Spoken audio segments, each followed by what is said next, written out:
जय श्री राम दोस्तों। आज मैं एक सामाजिक जागरूकता से रिलेटेड टॉपिक के बारे में आपको थोड़ी सी जानकारी देना चाहूँगा और कुछ ऐसे लोगों को एक्सपोज करना चाहूँगा जो हमारे हिंदू समाज से बहुत ज़्यादा नफरत करते हैं और जो हमारी हिंदू बहन बेटियां हैं उनको अपने जाल में फंसाकर उनका धर्म जो है परिवर्तन करना चाहते हैं, यानी कि लव जिहाद के ऊपर आज मैं आपको थोड़ी सी जानकारी दूंगा।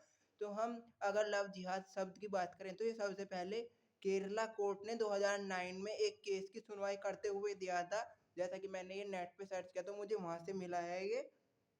इसमें जो लव जिहाद, इसमें कोर्ट ने कहा था कि ये कोई लीगल टर्म नहीं है। तो सबसे पहली जो केरला हाई कोर्ट ने इसको बताया था, इसके देखने का जो उल्लेख करा था वो केरला हाई कोर्ट ने करा था। ये मैंने चैट जीपीटी पे से निकाला है, आप भी इसको पढ़ सकते हैं। यानी कि जो पुलिस की एजेंसियां थी उन्होंने जो लव जिहाद मतलब जो लड़कियों के साथ धर्म परिवर्तन करते थे, गलत रूप से हिंदू लड़कियों के साथ संबंध बना देते, उनको पकड़ा था और उनको कोर्ट के सामने, हाई कोर्ट के सामने केरला के वहाँ पे पेश करा था। आप सभी ने एक मूवी भी देखी होगी, द केरला फाइल्स। जो द केरला फाइल्स आई थी वो इसी चीज के ऊपर आई थी, लव जिहाद के ऊपर, कि कैसे हिंदू बहन बेटियों के साथ जो मुस्लिम लड़के होते हैं वो हिंदू नाम रखकर, कलावा पहनकर और तिलक लगाकर हमारी हिंदू बहन बेटियों को अपने प्यार के जाल में फंसा लेते हैं। तो मैं इसी चीज के ऊपर वीडियो बना रहा हूँ। हमने जैसे देखा है, बहुत सारे यूट्यूबर क्या करते हैं, जो हमारे गोरक्षा दल वाले होते हैं और बजरंग दल वाले होते हैं, अगर वो किसी हिंदू बहन बेटी को किसी लव जिहादी से बचा लेते हैं तब वो शांत हो जाते हैं, उनके बारे में कुछ टिप्पणी नहीं करते कि उन्होंने अच्छा काम करा है या जो भी कार्य करा है अच्छा है। लेकिन जैसे ही अभी हम देख रहे हैं, एक इंदौर वाला मामला जो है वो बहुत ज़्यादा हाईलाइट हो रहा है पूरे देश के अंदर।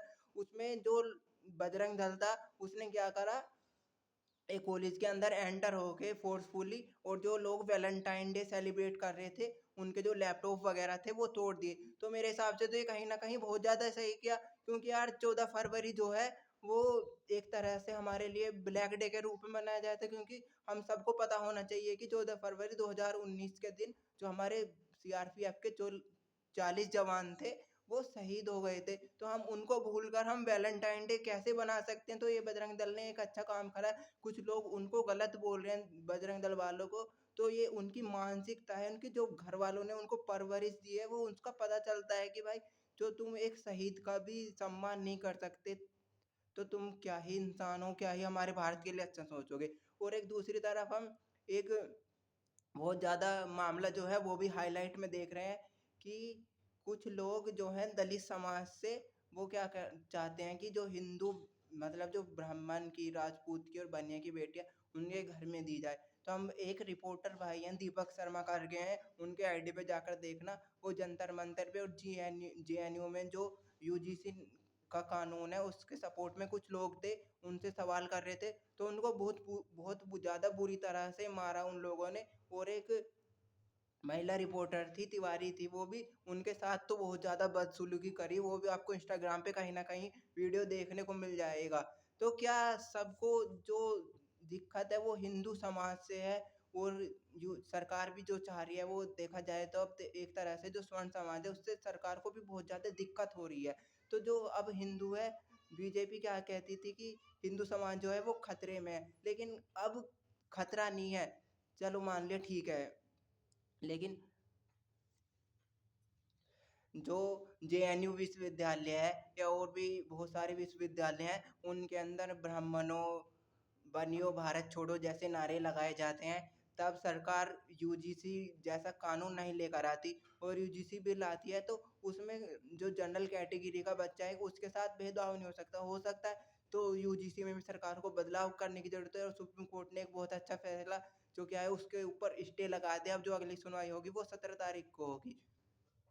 तो हम कहीं ना कहीं एक, हाँ, एक वीडियो और देखी थी मैंने, उसमें एक लक्की लक्की करके है, वो एमपी का है, और वो एक हमारी एडवोकेट बहन है, वो दिल्ली हाई कोर्ट में है। तो उसने उसको एक्सपोज कर दिया, तो उसकी बहुत ज़्यादा गंदी गंदी जो गालियां हैं वो उसको चैट में लिख रहा है। तो देखिए कि हिंदू समाज से जो ये जय भीम और जय भीम का नारा लगाते हैं, कहीं ना कहीं ये सेम दिखाई दे रहे हैं कि जो जैसे चंद्रशेखर रावण जैसे नेता हैं, ये क्या कर रहे हैं, ये एक तरह से एजेंट के रूप में काम कर रहे हैं कि जो दलित लोग हैं उनको ये बताते हैं कि जो पंडित हैं, राजपूत हैं और बनिया तुम्हारा शोषण कर, लेकिन अगर हम अपना इतिहास उठाकर देखें तो देश जो था गुलाम था, तो उसमें पंडित ब्राह्मण राजपूत का तो कुछ रोल रहा ही नहीं है यार।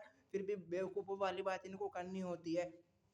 तो कहीं ना कहीं अगर हमारी जो मानसिकता है वो गुलामों वाली है तो उसको तो कोई बदल नहीं सकता।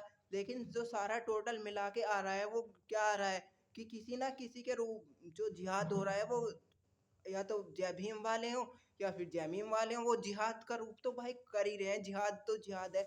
और एक एक चीज और देखने को मिलती है, जैसे दक्ष चौधरी, अभिषेक ठाकुर और बहुत सारे अक्कू पंडित जैसे भाई हैं, ये हमारे हिंदू बहन बेटियों को जो है कट मूल्यों से इनसे बचाते हैं। लेकिन कुछ यूट्यूबर जो हैं वो इनके खिलाफ बहुत ज्यादा बोलते हैं कि ये पैसा कमा रहे हैं। भाई तुम करके देख लो, गाड़ी में वीडियो बनाने से कोई ये नहीं पैसा नहीं आ जाता है भाई। वो अपनी जान पे खेल के, पता है उनको कितनी धमकी आती हैं, तब तो आप चुप रहते हो। आईएसआई की ओर से धमकी मिलती रहती है उनको आए दिन, कभी कोई सा संगठन कभी कोई सा संगठन आतंकवादी को उनको धमकी देता रहता है, तब आपके मुंह में दही जमी रहते हैं।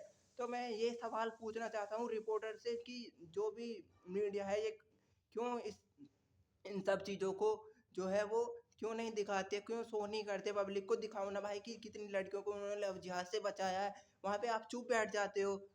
जय श्री राम। जो मेरे सवाल है इनका आप सभी एक बार अपने दिमाग से ज़रूर सोचना कि मेरी वीडियो सही है या गलत है। बाकी आपकी मर्जी, आप चाहें तो इसको देखें ना देखें, और जो मेरे हिंदू बहन बेटियां हैं उन तक ज़रूर पहुँचाएं कि कोई भी हमारी जो हिंदू बहन बेटियां वो किसी भी खटमूल्य के जाल में ना फंसे, वो हिंदू बनकर आए, ना फंसे किसी के भी जाल में। क्योंकि आपके माँ बाप ने आपको बहुत ज़्यादा उम्मीदों से कॉलेज के अंदर या स्कूल के अंदर एडमिशन दिला रखा है, तो अपने माँ बाप का विश्वास ना तोड़े। धन्यवाद।